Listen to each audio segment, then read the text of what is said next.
bulshadii qadiimkaay beledkii bilnaayo baraawey ma nabadba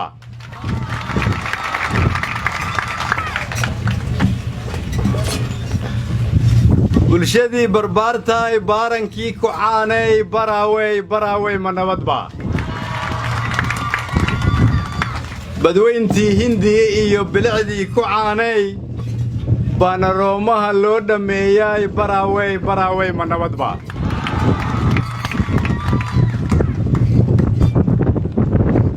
bulshadii beeralaydaay baad iyo baxaariba kuwii beerayaayo baraawey ma nabadba bulshadii geesiyaasho Boortaqiiska buurow baraawey ma nabadba intaas waa abaalgudkii soo dhaweyntii 89kii iyo soo dhaweyntii maalmihii aan mid halkan waxaa la dhihi jiray waagii halkan mid 89kii baraawey waa beled nabada berigii qofkii yimaado waa la baafinaa ilaa hee basarkiisa la ogaado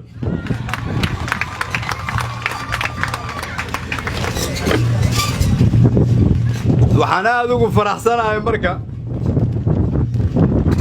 meeshan waxa maanta ka muuqda oo aan rabo inaan qiyaaso tusaale ahaan maalintii halkan aan imaanaynay oo aan dhagaxa dhigaynay waxaan ku nimid helicopter meel la maro ma lahayn dad badani ma aaminsanayn in meeshan ay garoon noqon doonto diyaarado ka soo degaan laakiin si taas loo gaaro wiilal iyo gabdho Soomaaliyeed iyo dadka walaalaheena oo amisom oo nala jooga oo cadawga difaacaya ayaa naftooda ku bixiyay waxaan leenahay inta ku dhimatay Allah u naxariisto inta ku dhaawacdana ama dhaawac ku gaarana Allah caafiyo laakiin tusaale waxa ah halkan waxaa lagu dhisay rabitaanka shacabka Soomaaliyeed wada shaqeynta dawladda federaalka iyo dawlad goboleedka Koonfur Galbeed iyo la shaqeynta beesha caalamka laakiin waxaa lagu dhisay geesinimada shacabka reer Koonfur Galbeed iyo rabitaankooda iyadoo xabad lagu ridayo inay dhulkooda xoreysteen dhisteena garoonkan waxay ka turjumaysaa horumarka ummadda Soomaaliyeed dawladda federaalka iyo dawlad goboleedyadu marka ay wada shaqeeyaan ma aha kaliya in garoon baraawo laga dhisaayo laakiin waxay ku dhowdahay Koonfur Galbeed iyadoo kaashanaysa dawladda federaalka iyo ciidamada geesiyaasha ee qalabka sida ee sharafta leh ee Soomaaliyeed in dhammaan la xoreyn rabo dhulkii Shabeellada Hoose inta dhimanna waxaan rabnaa inaan dhamaystirno waxaan rabaa inaan qof walba oo qayb ka ahayd u mahad celiyo in garoonkan la suurto geliyo magaalada Baraawe oo ah magaalo madaxda dawlad goboleedka Koonfur Galbeed waxa bilaabatay astaanteedii dhabta ahayd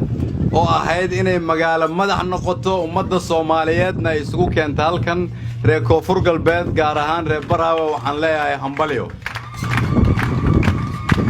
furitaanka aeroboorku marka waxa uu wax ka tari doonaa isu socodka dadka Soomaaliyeed meel walba ay joogaan doorkii magaalo madaxda Koonfur Galbeedna maanta ayaa dhidibada loo aasay waxaan leeyahay hambalyo reer Baraawe arrinka labaad oo halkan aan rabo inaan ka sheego waxay tahay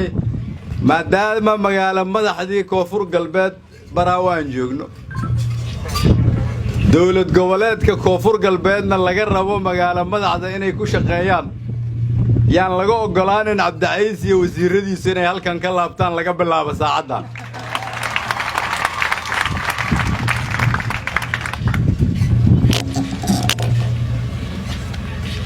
halkan waa meel taariikhi ah anigoo dhalinyar sanadku markuu ahaa 1989 markii aan rabay inaan nolol cusub bilaabo waa magaaladii aan ka bilaabay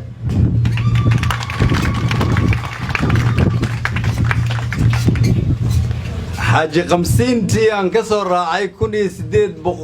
سجال بقول سديتني سجال كي بشي مارسو شنتي دي هل كان كويمد كدبنا هل كان دون كراعي لما أسبوع كدب وما سنتين مرتجلنتي مالنتاس هي مرتجلنت ما أنت برا وهداتين حسوستي إذا مركب واحد تاي